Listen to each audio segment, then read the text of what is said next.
In this video, we're going to be talking about our journey as a couple. Sometimes you look at people and you're like, oh wow, I really want a marriage like this and all of that, but you don't know the story behind the story. And so there are some things that we've had to go through in our 9+ years of marriage that some people who know us closely don't even know that much details, and some people who didn't even know us at all will be shocked that, wow, you mean you guys went through this? And so in this video, we're going to be sharing some of those stuffs, and the whole purpose is just to encourage you as encourage people that, look, even though sometimes marriage might look like a lot of work with some challenges, the truth of the matter is that some of these things, with intentionality, you can actually scale through them, and you can have a very good and awesome, blissful, fruitful marriage. Okay. Yeah. So and also to let people know that you can go through a lot, and that a lot can make you stronger or can pull you apart. Some people have been through some of the things we've been through, some of them worse, some of them less than what we've been through, and it's affected their marriages. Some of them, the marriages are not existing again. While some people have been through it like us, and rather than it pulling us apart, it has helped us to become better people, and our marriage is stronger. And that's one reason we want to share this. And also so that when you're going through this, understand that if these people can go through this and come out of it, you can do the same. If you have not subscribed, what are you waiting for now? Subscribe. If you go to our YouTube channel, you'll see that we have some great content there, and we're still going to do much more. So subscribe so that you can be notified every single time that we drop a video. Click the notification bell Just icon. click the notification bell so that you can be notified every single time. We got married from a point where financially we were not doing well at all. I was already in debt, owing so much money, and I met her. And thank God I was open about it. She knew about it. So, but it was still a challenging one. Now, think about it. You want to get married to a guy that is owing money. Not only that he's owing money, does not even have money for the wedding. So, it's a different thing. Maybe I had some millions I'd saved for the wedding and I was owing some money. It was okay, fine. Hey, let's get married. We'll pay the money later. I was owing money. I didn't even have money for the wedding. So, that's where the challenges started. Like he said, it was quite a disturbing situation, because as at that time, some of the things I know now, I didn't know then. So it was not that easy. But I remember one particular day, I think this was like a month and a half to the wedding itself. I was in the vehicle, I was going about my pastoral duties, and I was just agitated. I was like, God, we're about to get married. We don't have money for this, money for that. We've not bought furniture. We don't even, I can't remember. I don't even know if I had gotten our place as at that time where we're going to stay. So I just said, God, I just need a word from you. Because whenever I pray about us, I have peace. So it wasn't a case of maybe, oh, are you sure you made the right choice? I am 150% certain that I made the right choice. But I just needed a word of assurance and anchor, because like I said, there were a lot of things playing out in the natural that was giving me concerns. So right there in the vehicle, God gave me a word, and he said, though your beginning may be small, your latter end will greatly increase. And it really broke it down to me, and he explained, and I was just like, God, I thank you, because what I understood exactly what God was saying. And he says, see, you will go through your challenges, you have your low moments, but you guys are going to come out of this. You're going to soar, you're going to rise above this.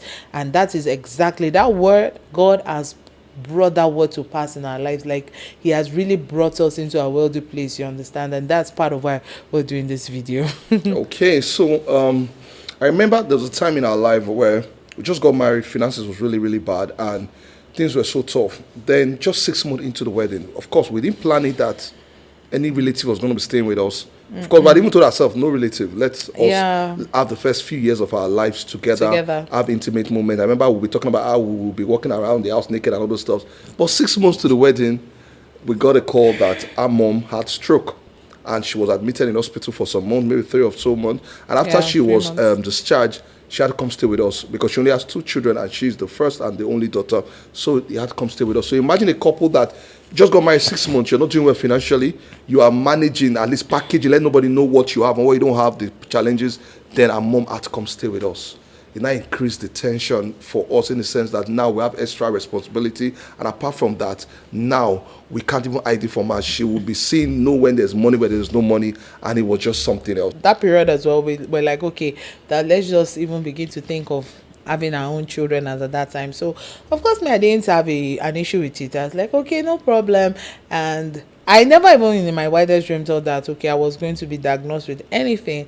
So only for me to notice that okay, from that moment my period just became very irregular and all of that. I can bleed for weeks and all that, and I'm wondering where is this coming from and stuff. So of course, going to the hospital, they diagnosed me of PCOS, and that began another journey. Define the PCOS. Okay, polycystic ovarian syndrome, and it has to do with your hormones not being balanced and stuffs like that. And so I mean, that was my first time of hearing of such and being diagnosed of such. So that began another journey on its own. So imagine a couple struggling financially, now having my mother live with me. I had to care for my mom, who was frail as at that time because she was still recovering from the stroke, and now I have to deal with my own body, health issues, having to bleed. If I'm not bleeding, I'm having some other symptoms. It was just a lot. So put all of that together in a bubble, it was not easy at all. I had moments when I'm like, God, what is going on? I'm feeling so tired. And of course, it began to make us have we began to have friction.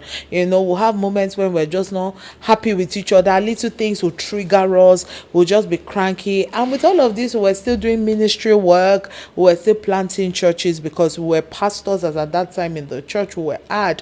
And so we're doing ministry, so we had the burdens of people that we're carrying. We had people who come and meet us, even with our not having. We still had to give people food. We still had to cook for people when they come out. So it was so much, and because I, as the woman, of course, I will be overwhelmed. I said that God gave me a word. That was one anchor, because I will have moments I will go back to God. I'm crying. I'm like, God, what is going on? And all of that. In fact, there's one incident, and he's going to share it, where, because we didn't have a car, we wanted to take a vehicle and all of that. I think you should share that story. Okay, so I remember that particular day we were in the Danfo buses, for those of us that know what Danfo yellow and Lagos buses, 14-seater buses. And because it's more comfortable in the front seat, we always aim at sitting at the front seat. So we waited for a bus that had empty seat at the front, and immediately I jumped in so that she could sit at the end, right at the end by the door. So the moment I entered, I was giving her sign to enter. Suddenly, one other woman quickly jumped in, and I was like, and I explained that, Madam, my wife is about entering. I entered so she can enter. The woman just looked and gave one nasty comment. What was the comment she even gave again? I said, if una wan do your husband, I mean, una go get your car. No be inside down phone, una go dey do this. And she said it in a nasty way. In a very nasty, resentful I was just only trying to explain. I was angry. That kind of anger that if you could just become invisible and slap the woman so that our brain will reset. But then, I was so angry. But then, that's okay, no worry, no go carry last. Let me calm down. So as she had to calm down for me to calm down, because I was already sitting in the middle. So as she came down, and I did as if I wanted to come, I just told my wife, for me, enter sharply. She entered, and we closed the door. The woman was angry. The woman entered the back seat and started reading insult.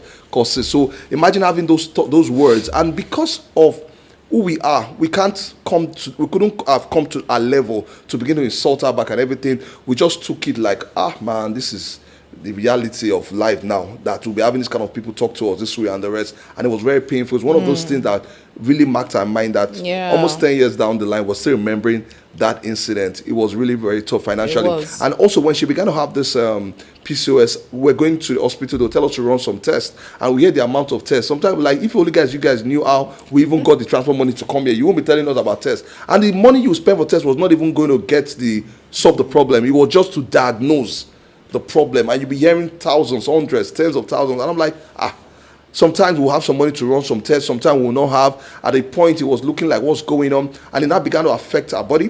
So our belly began to bloat, and sometimes you go to church or you go to places, people will look at our belly and people say, congratulations, no, when I was expecting the baby, and we'll be looking at each other like, if I slap this woman, who told you she's pregnant? But of course, people were thinking she was, because of the bloated tummy. And on one side, we couldn't do anything financially. We just had to stand with God's word and keep believing. 1 year went, 2 years went, and the society that we're in, people will be asking, what is happening now? When are we carrying our children? And of course, our mom was staying with us. The mom too will be praying, will be asking us questions, on indirectly bringing in some pressure. Mothers now, they want to carry their grandchildren. at a point she'll be praying, oh, she'll not be like, let's go and meet this pastor or go and meet this prophet. I mean, I don't dig all those things. Sometimes I would just have to oblige her. But then I remember there's one we went. Let's not even tell that story. But those were some of the financial challenge. Now having infertility challenge, and not even having money to be able to really go on all the way. It was really affecting us. But thank God that we will have frictions, we'll quarrel and the rest. But thank God we knew better. One thing that guided me and guided us was the fact that we knew that we had a common enemy. And so if we quarrel, and I don't want to talk to you, and in my mind I really want to show you, I want to give you silent treatment, I don't want to do what I'm meant to do for you, and maybe she's feeling the same way. Sometimes I just tell myself that, okay, you have an enemy that is looking for opportunity to come in. You guys already have something you're dealing with. You don't want to give the devil the more opportunity to. So sometimes out of anger, I'll just let me just forgive this woman for my own good. You know, as we were just talking, I just remember that because, to be honest, those first 2 years, little things triggered us. You know, we were conflict upon conflict. Now the conflict is not the issue, but how we were handling it, in a very destructive way. So I remember one of those days when we had those moments. I was not happy. I was even I was feeling so sad, and I was just sitting down in the sitting room that day, and the Holy Spirit said, why are you cooperating with the devil? And I was just like, how am I cooperating? That can't you see what Ove is doing and all of that? And if you ask him, it will be like, for me, what is wrong with you, blah blah blah. And the Holy Spirit said, you're cooperating with the devil because your husband, in fact, that was where I started with that statement. And I tell couples, especially those who get it right in marriage, your spouse is not your enemy. He said, Ove is not your enemy. Yes, he's a guy that has his issues and is struggling, but he's not your enemy. You also have your issues. Both of you need to find a level ground. Both of you need to come together and all of that. So at that moment, I said, okay, God, what do I need to do? And he said, you need to forgive him in advance of whatever it is that he will do or has done. You have to forgive him. You have to extend grace to him. You have to look beyond the Ove you are seeing now and see who he will become and honor him, because that was another thing I found it very difficult, because with everything I was playing out, to honor him, to give him that level of respect, and he is very big on respect.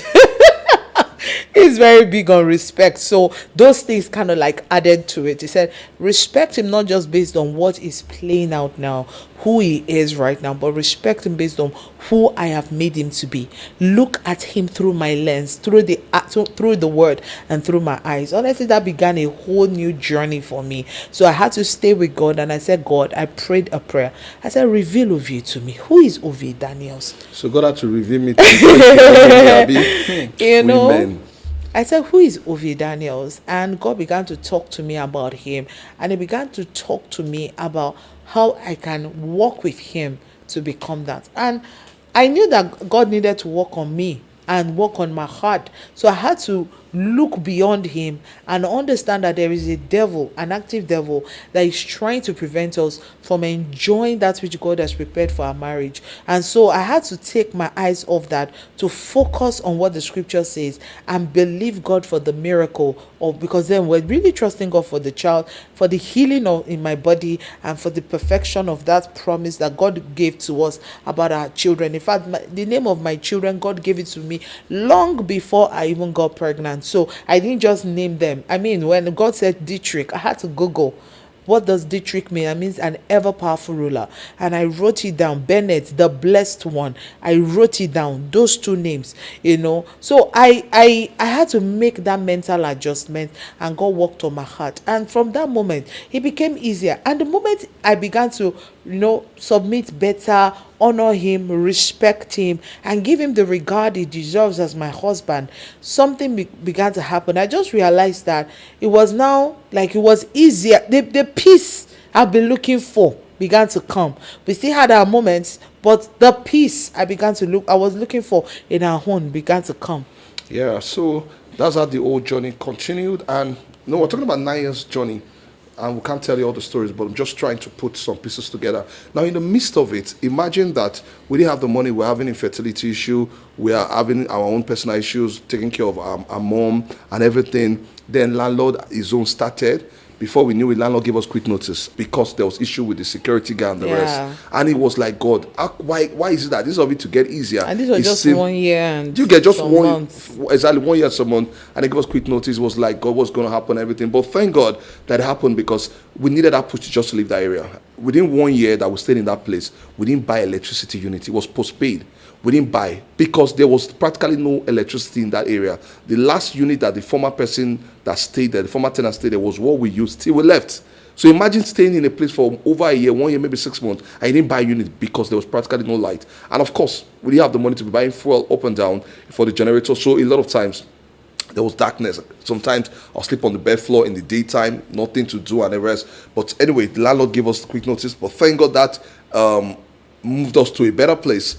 Even with that, it had to be by faith. We moved to the better place. Then thank God our first child came by miracle. We didn't have to go do any thing. We stood on God's word. In fact, we're going to do a video. I think if we've done a video, put a link where we talked about how we handled that particular phase, because that was a whole topic on its own. So we had our first child. I thank God we had our first child, but during the process, we wanted to just humble ourselves, go to General Hospital, 𝐤𝐤𝐤𝐤, that our money could afford. And also because our mom happened to be someone in the, happened to be head of nursing in Louth, and so she was going to use her influence in where we're going to the General Hospital that we're going to use at 𝐬𝐭𝐤𝐫 then, and so we're getting some good treatment. But along the line, we realized that it wasn't what we wanted. The experience within the antenatal wasn't good, so we changed our mind to use a better hospital, a private hospital, and within 2-3 months towards the wedding, towards the delivery, and bill that we're planning for maybe about 100K now. We're told, okay, normal delivery maybe 200 or something, I can't remember, 30 or something, then CS maybe 500 or something. Well, okay, fine, we will deposit. Anyway, we use faith. On the day of delivery, believing God that it's going to be natural childbirth. After we have been using that book, what they call that book again, supernatural childbirth, we had spoken and done everything. Lo and behold, the child decided to come through CS. And at that point, he told me I didn't care, just let my baby come out. When the baby came out, oh yeah, when I can't pay money, when I can't go out, there was no money to pay. I remember that period vividly. And it was jaundiced. And then my baby had jaundice. And because of that, they had to stay in the hospital for extra days. Put him in the blue light therapy or something like that. And that's the extra day. So every extra day, you were paying more money.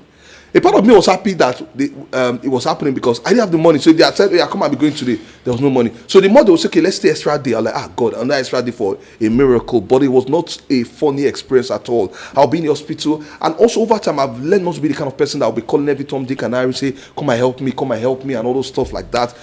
And I just had to look unto God. I remember that hospital experience. There was this song then. I'm trying to remember the song again.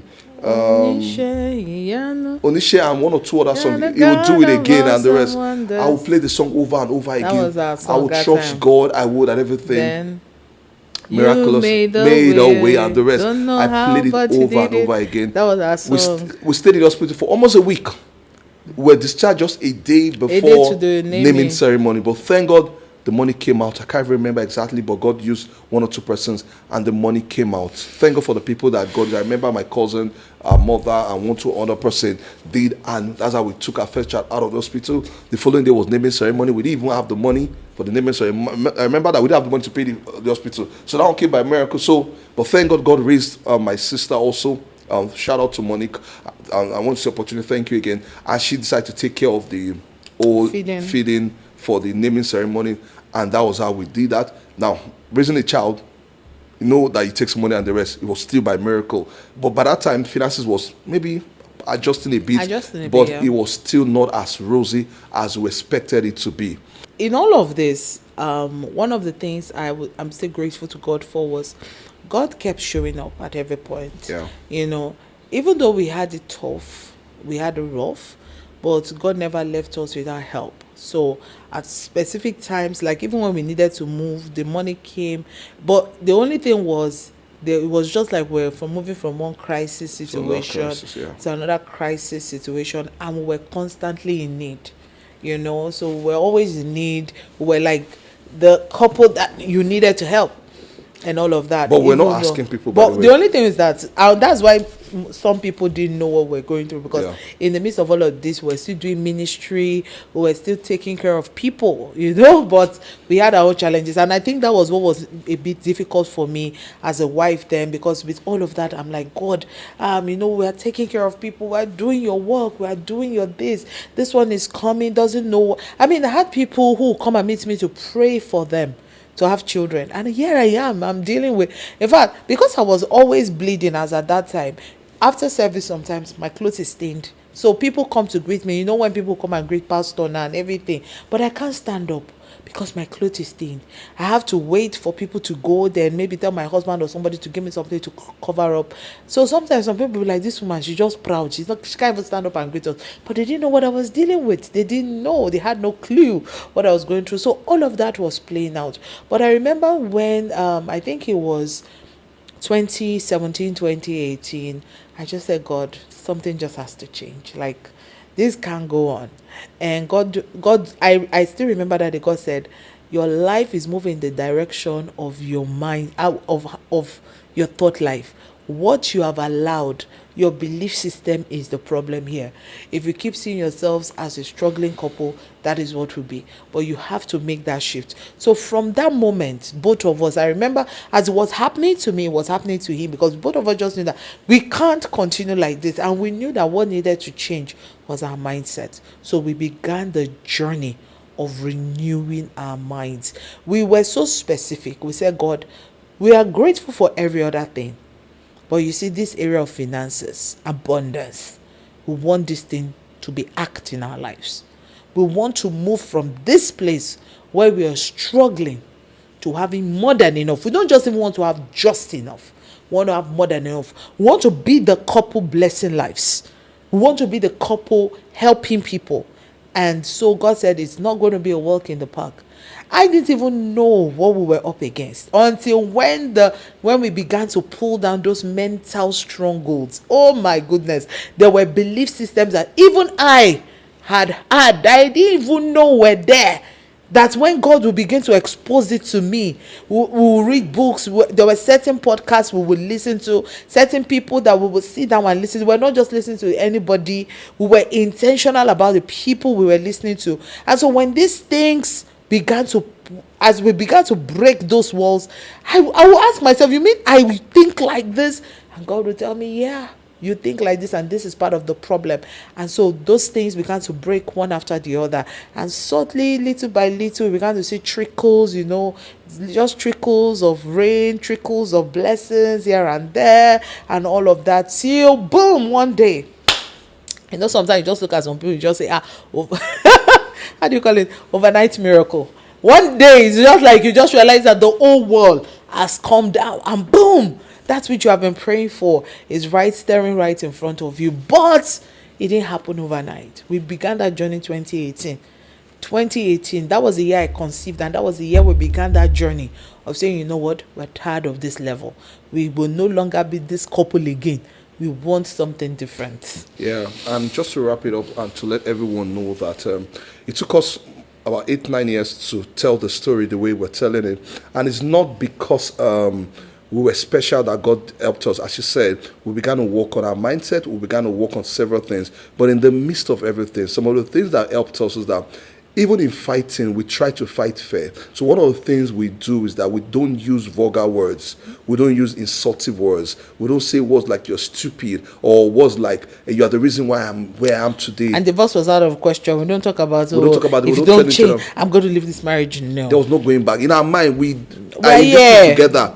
We started this journey together. We are ending this journey together. There's no backing out. So you see, that gave us the option of we'll fight it. In this marriage, we told ourselves there's no exit. So we began to find a way. When finances got so tough, I remember one of the mindset shifts she had to make was the fact that she can begin to work on her mind, that she can earn money. And people can pay her good money for the value she was given. Part of what she's doing now, she used to do it for free, but she had to work on her mind and everything. So we began to work on her mindset. One of the things one of the areas that I was faulting was in terms of borrowing. I could borrow easily, I could take loan, I could, and not saving and the rest. We had to work on it. We had to do things. But in the midst of everything, we also tried not to blame each other. There were moments where we would blame each other, but then we had to catch ourselves. Hey, no, this is not your trouble. Yes. Take responsibility for your own part. Each of us had a part to play. I know of a couple where the wife kept blaming the husband. You're the cause, you're the reason, you're the reason. But then I'll tell myself, one person is not the reason. Yes, the person has his own fault, but you could have helped the person become better. But the point is that we tried not to blame too much. We began to work on it. And so we're saying to you that if you're going through challenges, either financial challenges or challenges of infertility, now some people's own have even been longer. If we can come out of it, you can come out of it.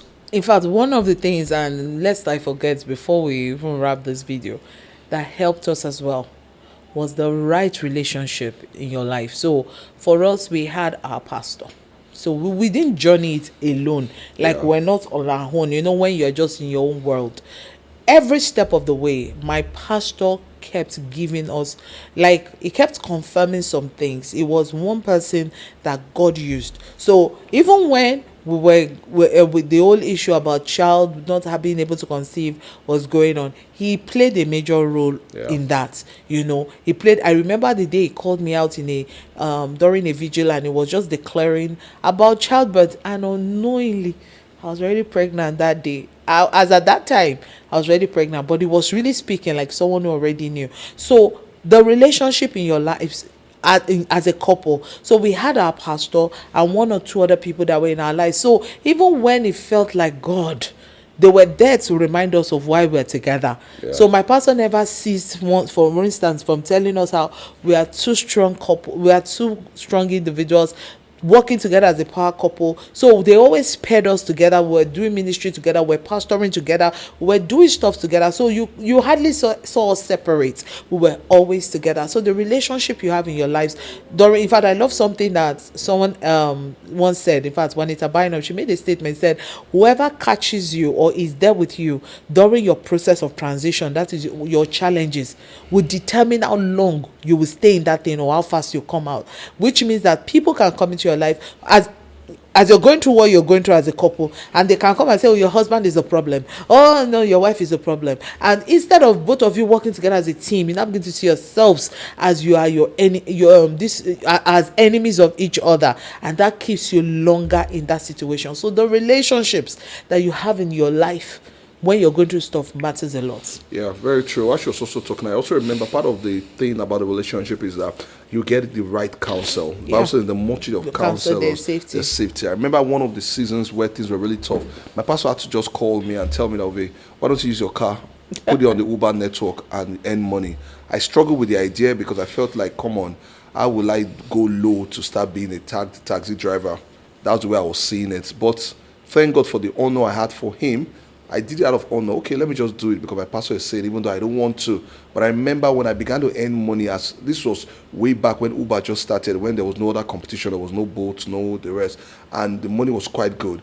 And I would come home with 10, 15, 20, 30K. I would be so happy. And I saw what it meant to be able to take care of basic needs. I'm talking about as little as having food in the house, buying fuel for the generator and the rest. I saw my wife would be excited. I'm coming home. Sometimes you're like, Ovi, can you buy suya? As little as suya was, at least now I could buy suya. That's to tell you how tough it was. Suya was luxury then and the rest. But thank God for the counsel of my pastor. It helped us to go through that period and go through it well. It was even during that period we were able to raise money to pay the rent and other stuff. So you need the right people in your corner. And that association matters. Just the way she said, if you have the wrong people, you'll be going for deliverance upon deliverance. You'll be hearing this one is your wife that caused it, or maybe if I run away from such people. Exactly, or a family member will be saying that is your husband. Why did you marry this man? We told you not to marry this man. Or is this lady? She has killed your destiny and all that rubbish talk. Be careful of the counsel of the ears of the people you're giving your ears to, because they can help you go through that stuff and come out of it well, or they can help you damage that marriage. So in all that we're saying is that, see, challenges will come. Challenges will come. There are seasons. Today we are in a better place. Today we're excited. We look back and we're like, wow, now we be this. And that should also encourage you that, see. Honestly, we see how that's why, if I have to be honest, this video came from that place of Thanksgiving, really. We were just talking and we're just looking at some things that didn't used to be, and we're like, that we, as in, you know, that really we be this.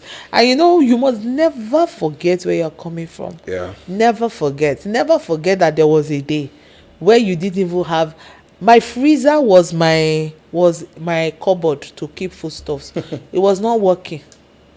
There was a season like that. I look at my freezer today and I'm like, God, now me be this, you know, because there was a time where all my freezer could take was, because there was no electricity to even power. Who has money to even buy? And the small fridge was only pure water that used to be in the fridge. It was only pure water. So it came from that place of thanksgiving, and this is really to encourage, because as a marriage counselor, when I sit sometimes with couples who, I'm not talking about the ones that have extremely bad marriages, but I'm talking about those who, you know, you're just, you know, deep within, you know, these are just challenging times for us. We know we're supposed to be together, but you know, we've stayed in this season for so long. Now, what I will tell you is this: now, seasons change, but there are things you have to do for this season to change faster. I will tell you that for free. I won't sit here and tell you that, oh, we just slept and woke up and bam. Now, there were things, I told you that 2018 we began the intentional journey of becoming who we are today, and this is not even where we are headed. You understand? So I'm just saying, for couples who probably are finding themselves in difficult times, rather than looking around and feeling like your marriage is failing, just sit down with God. Sit down with the counselors God has surrounded you with. Sit down with wise counsel and say, God, what do I need to do to change the situation? And most of the time, should I shock you, it is your belief system that will change first. Yeah. And it's usually not easy to change. It's not. You need help. You need it's help. not. You It's need not. help. So if you would need us to help you in that direction, feel free to reach out to us. We needed help and we reached out. If you don't reach out for help and get the right help, you'll remain there. I can tell you that Yes, you season will stay there for can a be very forever. long time. Can be forever. Some of our parents stayed in that season till we left the house, and you can tell. So, but you need the right counsel. So feel free to reach out to us. We'll see how we can help you in one way or the other. And also, as I said, seasons, things are just for a season. You do the right thing, you will come out of it. Yeah. And it's something I said to her jokingly: if you don't do the right thing, you remain in that place. You guys will party together, but that's not God's will for you. That's not God's will for you. Huh? It's not. Marriage it's not can God's be will sweet, for you. even in the midst of the challenges. You can still go through it and come out. Today we don't look like where we are coming from. Sometimes people look at us and like, are you serious? You people went through this? Yes, so thank God we don't look like where we're coming from. like it. And also to tell people that when you see people and you admire them and you wish to be like them, understand that there's a story behind the glory. And most of the time, you don't know their story. So when you want to emulate people, or you want to copy people, you want to compare, understand that everybody have gone through something and they are better today because they did what they did. Yeah. All right, so thank you so much for watching. If you have not subscribed, what are you waiting for now?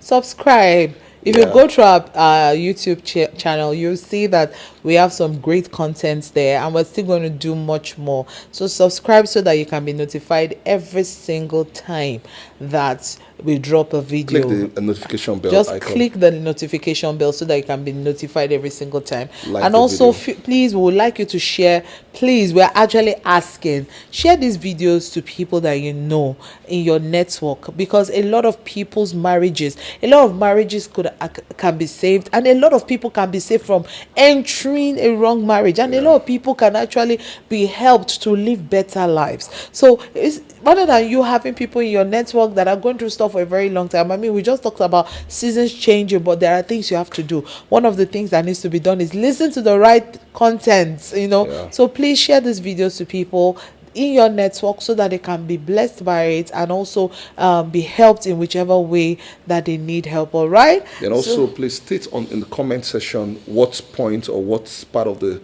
story really got to you, and state your opinions or questions. Will be free. We'll be willing to and also talk back. Any other thing you would like us to talk about. Maybe there are things you would like us to just weigh in on. Please feel free to put it in the comment section. We'll be in the comments to see your comments. Okay. Thank you so much. All right. Bye. Bye.